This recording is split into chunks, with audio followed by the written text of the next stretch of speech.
Удобные исторические теории. Простые, стройные, известные каждому со школы. Будут опровергнуты.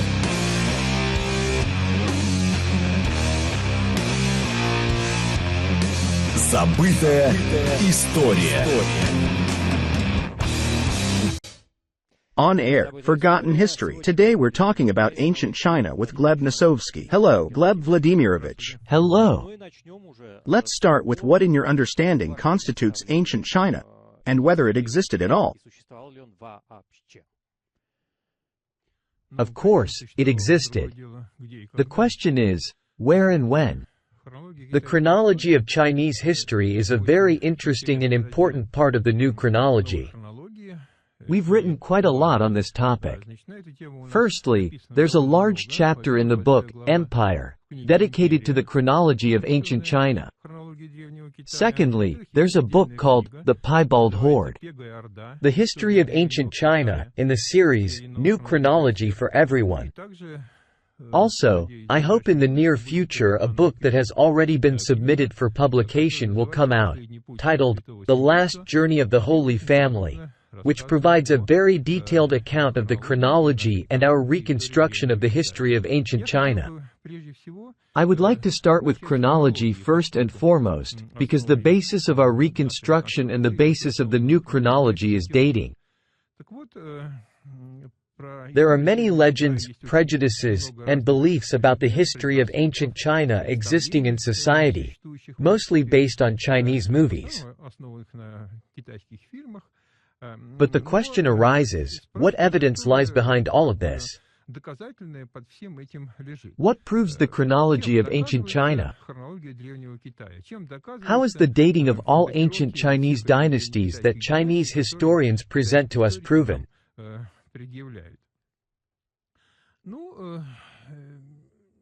Mostly, astronomical datings are cited as evidence. Supposedly, the ancient Chinese were very accurate astronomers.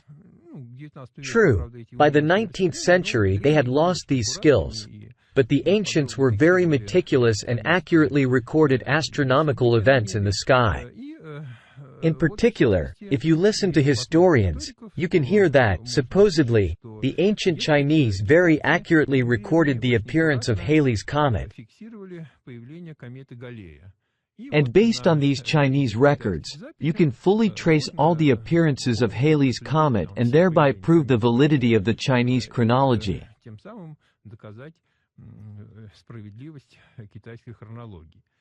We thoroughly investigated this issue.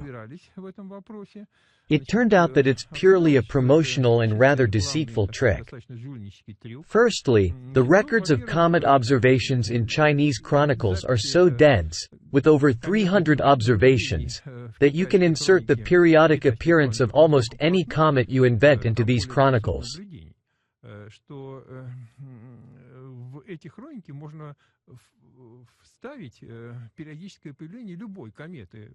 Just come up with any comet that appears at some period of time. We have large lists of such hypothetical comets in our books, which could theoretically appear.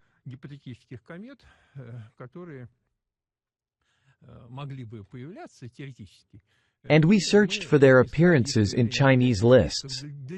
All these appearances were found with a high accuracy of up to 90%. So, if the list of comet observations is too dense, you can find any comet there, even one that is made up, including Halley's Comet. That's the first point. Secondly, if we delve deeper into Halley's Comet and look at the supposed Chinese observations attributed by historians to Halley's Comet, then I referred to research from the 19th century, when this was extensively studied.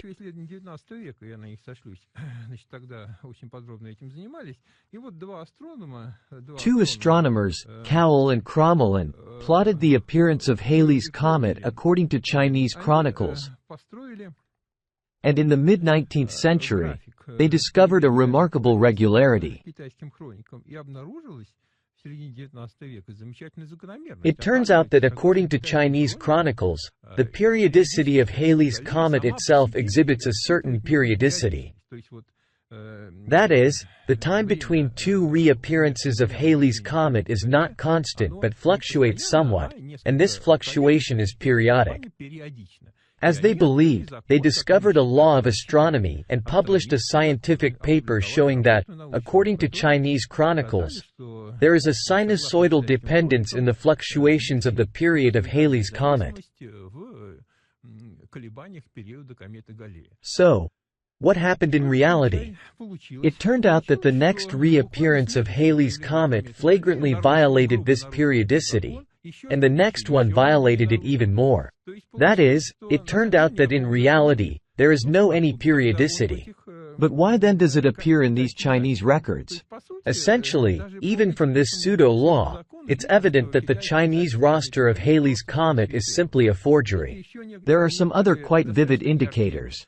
For example, it is believed that the Chinese observed Halley's Comet for many hundreds of years, meaning they saw it in the northern hemisphere, as China is located in the northern hemisphere.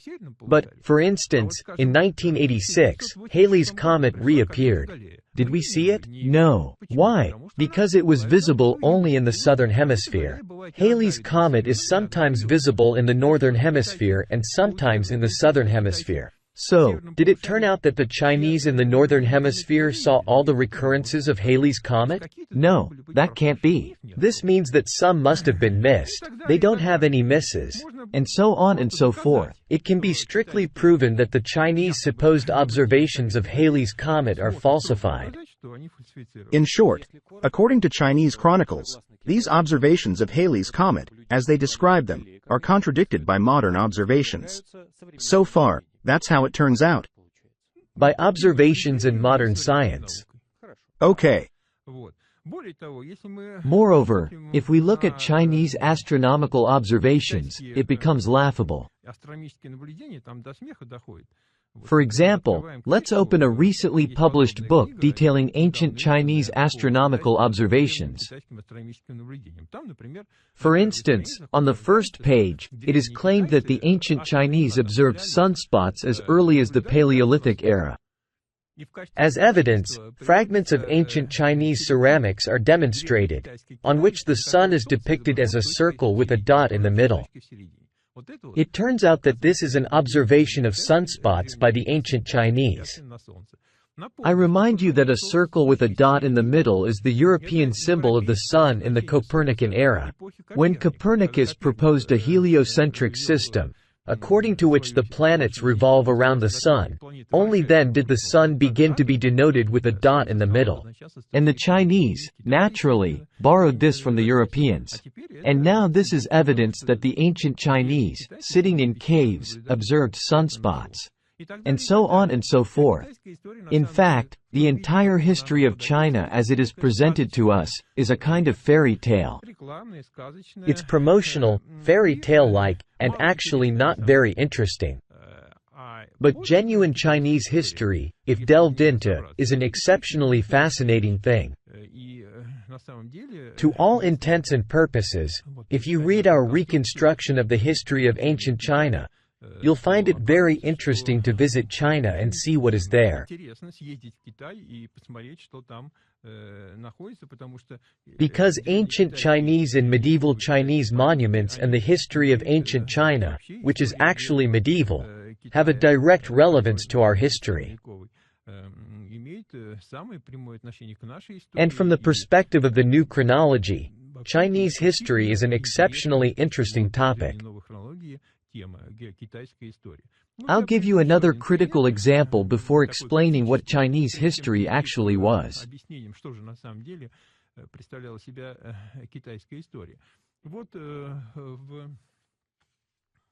In 2008, the following article was published on lenta.ru.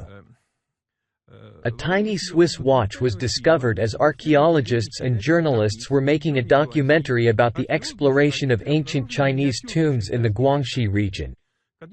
When archaeologists tried to remove the soil wrapped around the coffin, a piece of rock suddenly dropped off and hit the ground with a metallic sound.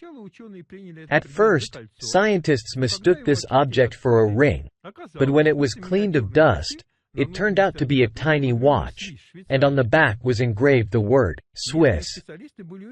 Local experts say they believe the tomb had been undisturbed since it was created during the Ming Dynasty 400 years ago. They have suspended the dig and are waiting for experts to arrive from Beijing and help them unravel the mystery of when and under what circumstances the watch ended up in the tomb. 7 years have passed since 2008. And no explanations have been given as to how the watch ended up in the ancient Chinese tomb. There is a photograph. The tomb was bronze, covered with patina, and the watch was also covered with patina. In a nutshell, in the museums of Chinese history, everything related to ancient China is fake, while everything related to medieval China is genuine. That's what I wanted to say in the critical part. If you have any questions, please ask, and then I'll continue. Yes, I have questions. It's just that people often say about the Chinese that they are famous for falsifying history, but that doesn't mean they falsified everything. It may or may not mean that. It's a matter of investigation. We investigated this question. Did you investigate it, including through archaeological excavations?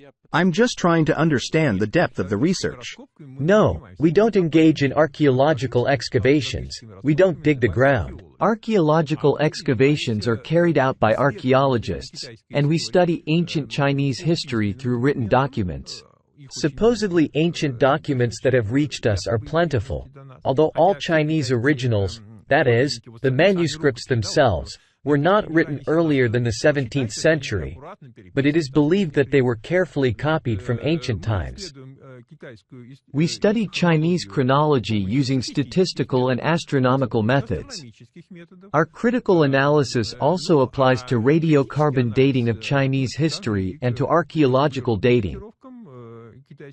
But we don't do the dating ourselves. We just show the inconsistency of these methods. So, let's move on to the description of China from the perspective of the new chronology. Yes, let's move on.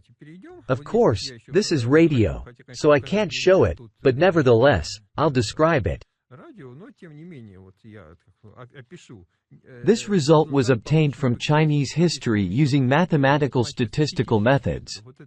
This is the so-called relation matrix that we constructed based on Chinese annals. In principle, it can be constructed for any history. Unlike European history, Chinese history turns out to be very primitive and crude. According to purely formal results, the entire Chinese history is divided into several blocks, which ultimately all duplicate and trace back to the same short period of genuine history. And that is the history of the Manchu Empire, which began in the 17th century. So, before the 17th century, was there something else that you will tell us about now? Yes, I will. I also want to talk about astronomical datings that we obtained. In fact, as for Halley's Comet, as I already said, it's a fake confirmation of Chinese chronology. But the Chinese actually have two of the oldest astronomical events related to the dawn of Chinese history. And both of these events allow for independent astronomical dating, which we have provided. One event is the horoscope during the time of the grandson of the ancient Chinese Emperor Huangdi, the Yellow Emperor. Today historians date his reign to the middle of the 3rd millennium BC. The horoscope is described in sufficient detail, and it has a date, which is March 6, 1725 AD, Old Calendar. Let me repeat, 1725 AD. Indeed, at this time, the grandson of Emperor Huangdi ruled, but a completely different one, because Huangdi is actually the clan's name of all the Manchu emperors. and at that time the grandson of the first Manchu emperor ruled. This precisely matches the Chinese annals. This is regarding the horoscope of the grandson of the first Chinese emperor, supposedly very ancient. The second event allowing for precise astronomical dating is a solar eclipse in China. It is described at the very beginning of the Xia dynasty, a very ancient Manchu dynasty. Millennia before the Common Era. Yes, millennia before the Common Era. In fact, the dating of this eclipse is September 1, 1644 AD, the year of the coronation of the first Manchu emperor in China. That's what we have. We have two datings.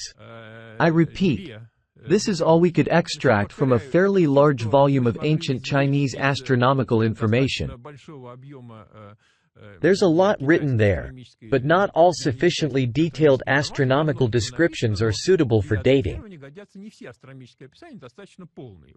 There are only two descriptions from which a date can be extracted, and I've listed them. That's the first. Secondly, we conducted a very large calculation based on all Chinese chronicles regarding the names of Chinese emperors, both in their hieroglyphic and phonetic forms. A large calculation was carried out, and we obtained a table, according to which statistically the entire Chinese history is a duplicate of the Manchu era. This concerns purely formal methods and results of the new chronology related to China. Of course, I understand that a listener accustomed to what is heard on the radio and seen on TV, and to what is written in various books, is probably outraged by this. Yes, because there is still no description of what actually happened according to your version. Yes, but I will still say one more thing before describing it. If you visit China, Beijing, then you will definitely be taken to the tombs of the emperors of the Ming dynasty.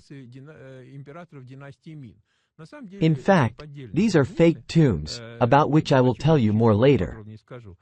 But in China, there are genuine tombs of the Manchu emperors. There are several necropolises, and we visited one of them. This necropolis is not located near Beijing, but you can reach it by bus. I remember we traveled for about 3 hours. No tourist buses go there. You have to take a local bus. This is the most magnificent monument. The forgery they show near Beijing, supposedly the tombs of the Ming dynasty, pale in comparison to this, the most magnificent monument with a huge number of grandiose tombs. Originally, they were sealed, but were opened, and now it is possible to enter the tomb itself. When the emperors were buried, they were tightly sealed, but in the 20th century, most of them were blown up during the Sino-Japanese War. Unfortunately, today you can only enter 2 of them. One is the tomb of Empress Dowager Cixi. I will talk about her later. In fact, she is not Manchu at all. She is a woman who destroyed the Manchu dynasty in the second half of the 19th century. And the second one is the tomb of the Qianlong Emperor, one of the most famous Manchu emperors of the 18th century, who ruled China for 60 years.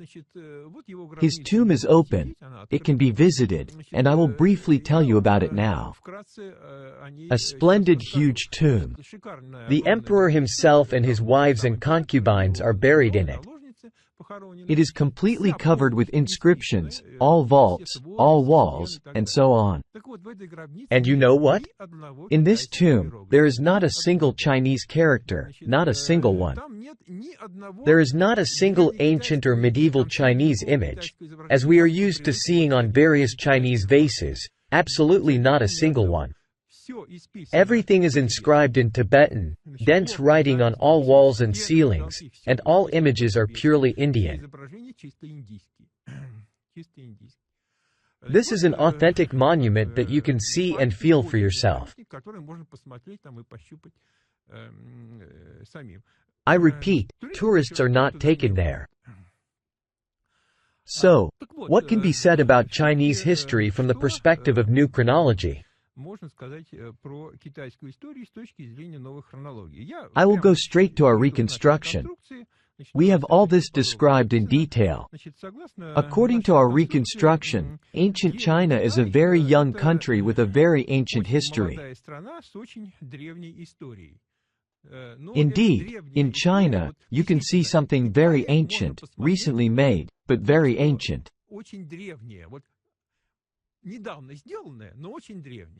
I want to explain my idea. According to the new chronology, China is the final stronghold of the ancient imperial dynasty, which originated in Egypt, then ruled in the Bosporus, then in Russia, and after the Battle of Kulikovo, it was pushed off the throne and went to the east, where it created the mysterious ancient East, what we perceive as India, China, Thailand, and so on.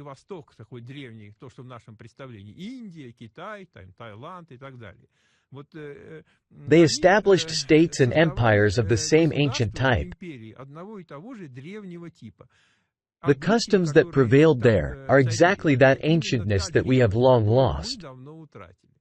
Thus, if you go to China and visit, for example, the Temple of Heaven or the Manchu necropolis, which is made following the example of the Egyptian Valley of the Kings, where these huge structures are intended for animal sacrifices, then this is what we can read about in our ancient chronicles, how everything happened there in the time of the Iliad, in some vague distant times of ancient Greeks.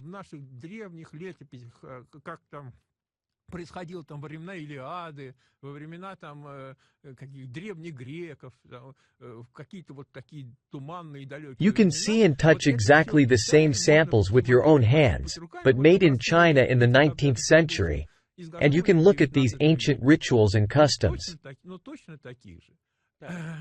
So, I mean, China is actually a treasure trove for our history. It is the last branch of our ancient history that went to the east and left us such a rich treasury of visual aids.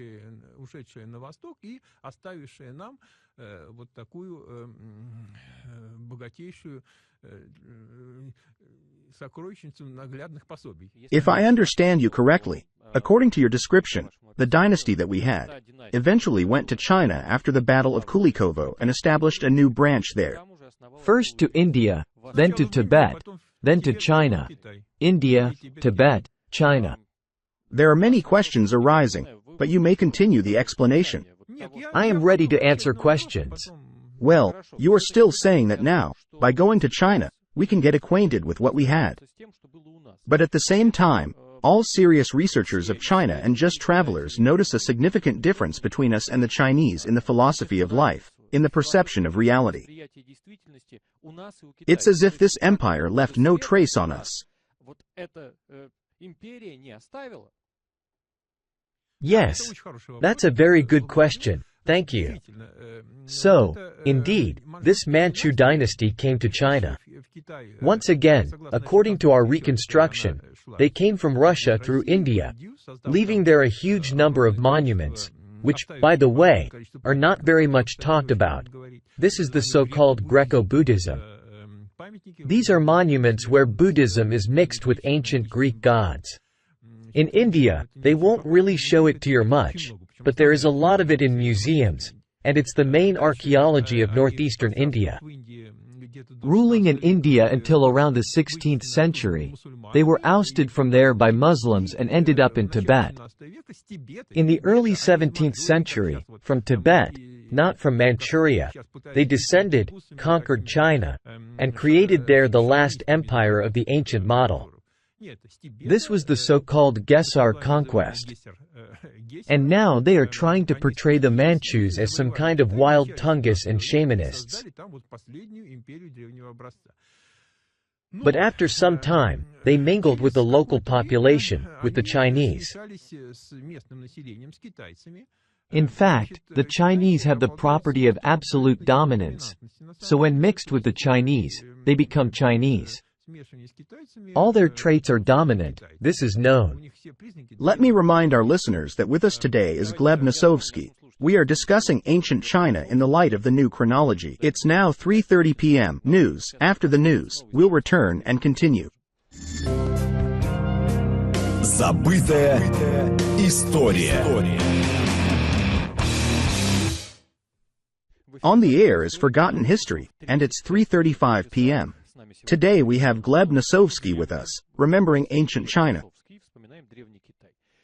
Now we move on to questions. A question was asked before the news, about why we are so different from the Chinese if they are essentially us. So far, we understood this from a genetic point of view. No, they are not us, but essentially, their history is our history. The Chinese are Chinese, and they are very different from us. The Manchus, who came to China in some numbers, actually dissolved into the Chinese by the mid-19th century, and their descendants, having mixed with the Chinese, became Chinese. The imperial court tried longest to preserve its bloodline. If we look at the portraits of Manchu emperors, not the ones drawn by the Chinese today, but the ones from their lifetimes, we'll see quite European facial features. But in the mid-19th century, a quiet coup took place at the top of power in the Manchu dynasty. In fact, it was such a rigid pyramid, in which the emperor possessed divine power. And at the top of this pyramid climbed a Chinese woman, Cixi. She ruled China for 60 years and essentially destroyed the Manchu dynasty. It's known, the Chinese know it well, and they don't really like her for squandering the treasury and so on. She didn't even speak the Manchu language.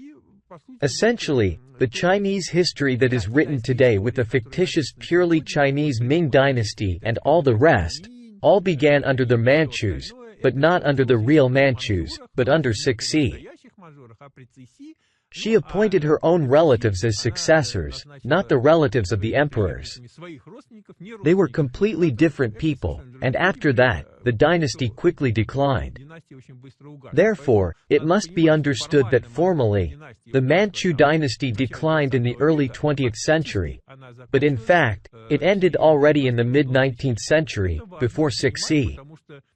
This is important to understand because in the second half of the 19th century, already under the Manchus, there began a purely Chinese and anti-Manchu trend in writing Chinese history. It's still not very clear. If they so aggressively assimilated even an entire empire that came to them, then it must be some profound culture, which is probably a few centuries old, if they were able to digest an entire empire so easily and effortlessly. They digested it through blood, and they took their culture for themselves, stating that it's our culture, and we invented it all ourselves. Of course, they added something of their own to it. I don't argue, but the foundations of this culture are all brought by the Manchus. Once again, the Manchus brought them a certain ancient culture. When the Chinese digested the Manchus, they declared that it's our ancient culture. Naturally, they added quite a lot of their own to it, and what they ended up with is what we have as today's China and its culture. But this ancient culture practically left no traces with us, or are there any parallels? We have a lot of traces of this culture in our written sources. I'm saying that if you want to see how things really happened with us and what is described in our ancient chronicles, you can go to China and see examples of all these accessories still existing there and fairly new. So, what we had long ago was brought to China and lasted in some form or another until the end of the 19th century, so you can see it and check it out. As for classic examples, let me remind you that the Chinese are credited with gunpowder, paper, and compass. These are all their inventions. And a spyglass. Yes. So what does the new chronology think about this? Again, it can be said that Chinese history is actually the entire path that the Manchu dynasty went through in its prehistory and brought to China. There is a branching point. History was brought to China in the early 17th century, Then it was declared ancient Chinese. As a result, yes, of course, everything was invented by the Chinese. But these Chinese did not live in China before the beginning of the 17th century. That's how we can put it. In fact, these Chinese in the 17th century came from us. So, the penetration was somewhat different. The spread around the world did not come from China, but in part from us, including to China. According to the new chronology, there was only one ancient dynasty that created our civilization. In that ancient imperial center, according to our chronology, it remained in power until the end of the 14th century, until the adoption of Christianity. The center is the Mediterranean. It's first Egypt, then the Bosporus, then Russia. In the new chronology, the adoption of apostolic Christianity occurred 1,000 years later. They themselves were not apostolic Christians, although they were Christians as well, but royal Christians. In our history, we call those old Christians pagans. Having come to power, the apostolic Christians called their opponents also Christians, pagans, Hellenes, and so on and so forth. We call them royal or familiar Christians. You know, there are all sorts of ideas about what used to be in Russia. There was Rod, Puerpira, Rusalkas. It all really existed, and this ancient familiar or royal Christianity was replaced by the apostolic one in the late 14th century. This ancient royal dynasty, being displaced, expelled from the center of the empire, went to the east and created several ancient-style empires there. First in India, then for a short time in Tibet, and then in China. When we say that the Chinese invented everything, it's true and not true. It's true because in Chinese chronicles it was actually written about it, and it was true. It's untrue in the sense that it was not on the territory of modern China. The Great Wall of China, the Terracotta Warriors. Great question. The Great Wall of China in the form in which it is shown to tourists today is, of course, from the 20th century. And not only the 20th, but already the 21st, because it is being completed. If you follow it to the end, which I highly recommend, you will see how it is being completed right before our eyes. This is pure modern construction, but that doesn't mean there wasn't an ancient, old Chinese wall. It existed, it is marked on maps, and we have a lot written about it. In fact, the Wall of China was actually built by the first Manchu emperors as the border of the state they were creating. It follows exactly the border of the Manchu Empire of the early 17th century. If you go to China, I highly recommend visiting this wall, but make sure you have a good pair of binoculars. When you look from this wall towards the Mongolian steppes, you will actually see remnants of the authentic Great Wall of China. It was made of rammed earth, but of course, it doesn't have the same picturesque winding as the modern replica. It goes straight, ascending and descending hills. Nothing remains of the wall itself, but the settled rammed earth line remains, and the towers are also visible. They have also collapsed and little remains of them, but nevertheless, they are clearly visible, so you will be able to see it. But then about the Terracotta Army, one doesn't even need to ask. That's also modern replica, also from the 20th century, isn't it? Terracotta Army. They haven't even closed the factory for their production. They are Chinese after all. Why would they? Moreover, if you go there, they'll sell you exactly the same ones. They say that our modern Chinese craftsmen can make exactly the same ones. Let me remind you of a story that happened several years ago. Then they brought this Terracotta Army, not all of it, of course, but some samples to Germany for an exhibition. And something happened to them there. I don't remember what exactly. In short, the Germans had to evacuate the Terracotta Warriors from some premises. Then they were accused of being fake. Yes, I'll finish, that's true. They did an analysis. Terracotta is clay. In simple terms, these are clay warriors. There has long been an analysis that allows determining whether the clay was fired in ancient times or recently. This is used to check the authenticity of supposedly ancient clay finds. Using this method, many counterfeit finds have been found. This methodology exists. Using this technique, they checked this army and found that the clay was fired recently, meaning it's a forgery. For a long time, the Chinese didn't respond to this, just like they didn't respond to Swiss watch, saying that you didn't have the right to do the analysis. Then, in the end, when the Germans apologized for what they did, indeed they didn't have the right, but did it anyway, and said, "Well, how do you explain it?" The Chinese said, "We knew you were such bad people, so we sent you copies." Therefore, it's also modern. Alright, now I suggest slowly involving our audience. I remind you, today we have Gleb Nosovsky with us. We are recalling ancient China in light of the new chronology. The direct line phone number is 7373948, SMS +7 925888894 and 8. Website, GOVORIT Listeners ask, where are the pagodas in Russia? Again, speaking of cultural differences. First of all, the architecture of ancient Russian churches was different and more diverse than today. Today we universally have only one style, one of many different examples, based on which ancient Russian churches were built. This style was introduced in the mid-17th century by the decree of Patriarch Nikon.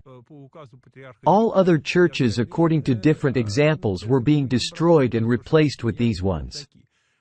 There are still a few truly ancient churches, including those with such curved roofs. Individual examples exist. So, in your opinion, there are some structures resembling pagodas? Alright, so Byzantine architecture, what can be seen in Vladimir, in Kiev, is all. I don't remember exactly where, but such ones exist. We even have references to them in our books. Alright, direct line 7373948. You'll need headphones. We're listening to you attentively. Yes. Hello. Hello. Yes. You're on air, please. Hello, my name is Gennady. I'm very glad that you have such guests. Why? Because, actually, when there are several points of view, you can find the right one. Of course, I don't entirely agree with the respected professor, but I'm very glad that there is such an opportunity. What specifically do you disagree with? Maybe there's a specific question?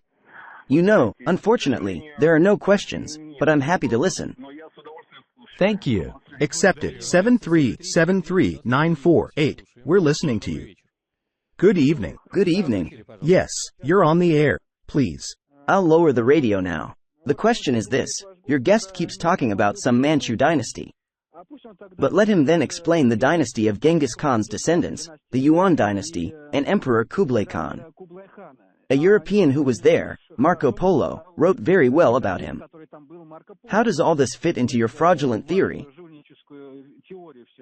Thank you. We're taking it. Please. Thank you for the question. Regarding Marco Polo, this is indeed a very correct and interesting question.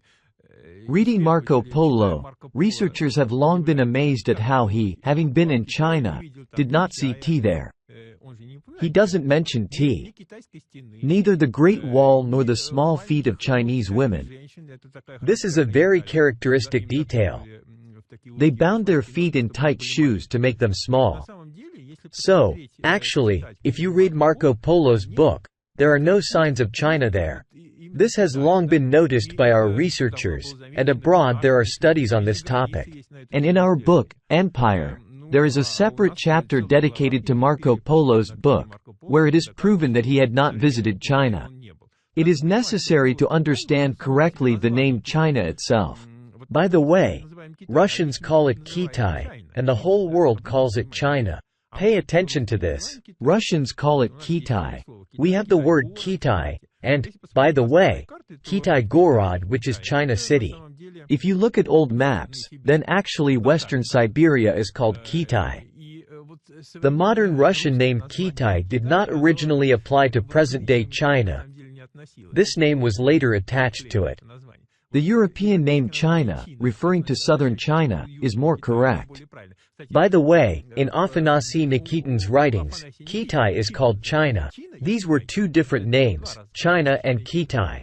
Therefore, when we talk about ancient journeys, and when it comes to the fact that these travelers voyaged to China, then in fact, this needs to be further investigated. Marco Polo is a vivid example of the fact that the traveler never actually visited China.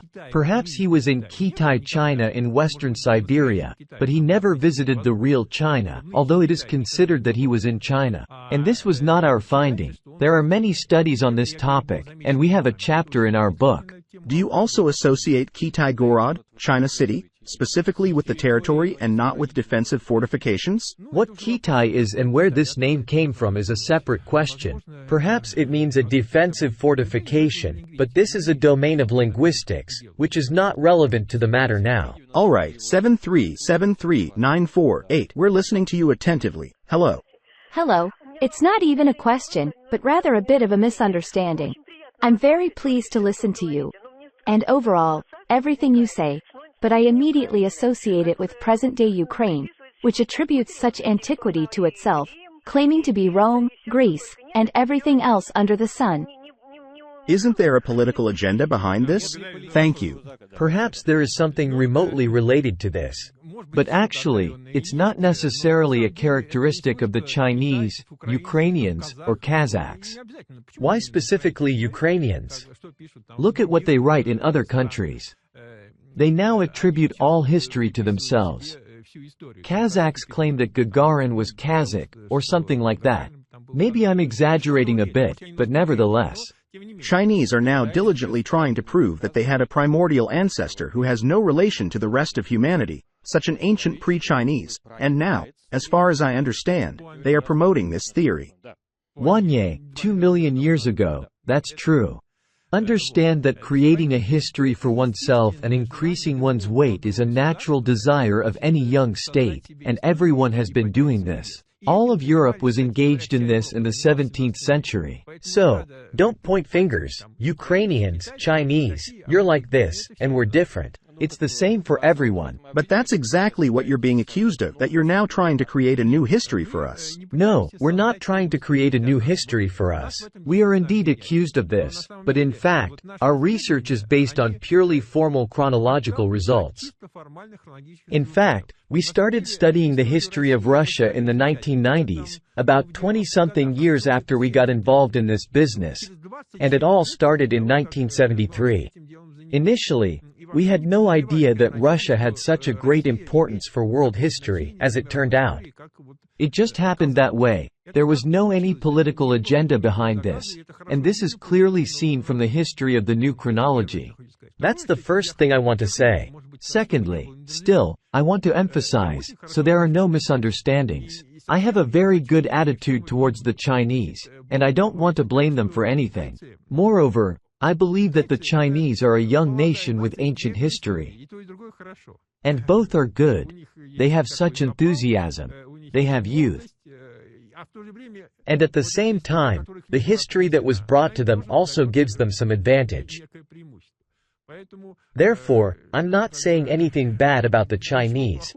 But perhaps for us and for our civilization in general, this is some kind of threat. I'm not discussing this question. But from the change in history that we propose, the Chinese themselves do not lose.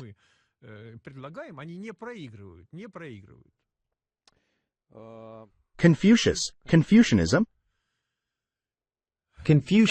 Confucianism, these are peripheral issues.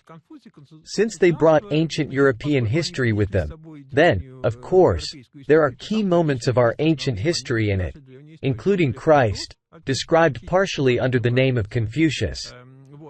But the most important thing I would like to talk about is Buddhism. Confucius was heavily promoted in the 20th century under Mao Zedong, and now we have a wrong idea of the Chinese. We think that the Chinese are some Confucians and so on. The present-day mainland China has undergone communist cleansing. Just like us, everything was closed there, and now they can say whatever they want. Go to some unaffected by communism quiet nook of China, to Hong Kong, Singapore, Taiwan, and you will see how devout the Chinese are, and they have no Confucianism at all. They don't even know who Confucius is. They are pure Buddhists. In Beijing, go to the imperial forbidden city. What traces of Confucius are there? There is only Buddhism. Go to the Summer Palace in Beijing, only Buddhism is there.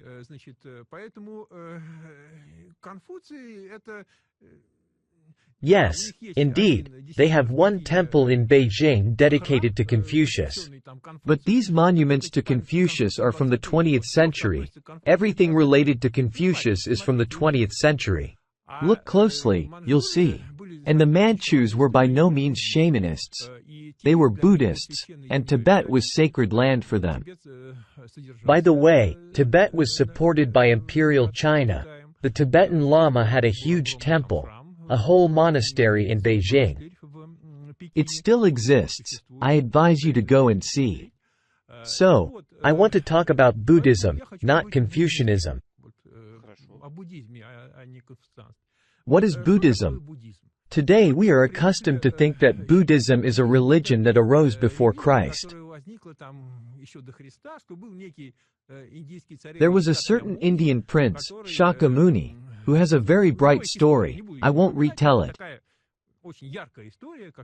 He was placed in a castle, then he went out of it, met 3 people, went to the wise men, and then created the Buddhist faith. This story about Buddha was very popular in Europe in the 19th century because it was brought from the Orient and it was a novelty. However, in the second half of the 19th century, it was discovered that there exists a Christian work, the story of Barlaam and Josaphat. This story of Barlaam and Josaphat, by the 19th century was forgotten, but in fact, it exists in a huge number of manuscripts in many different languages. It is considered one of the most widely read works of the 15th century in Europe and in Russia. Naturally, there are many Russian manuscripts. So, the story of Barlaam and Josaphat is a spitting image of the Buddha story. It tells the story of a Christian preacher named Barlaam, who traveled to India, where he encountered an Indian prince named Josaphat, whose life story precisely mirrors the story of Buddha.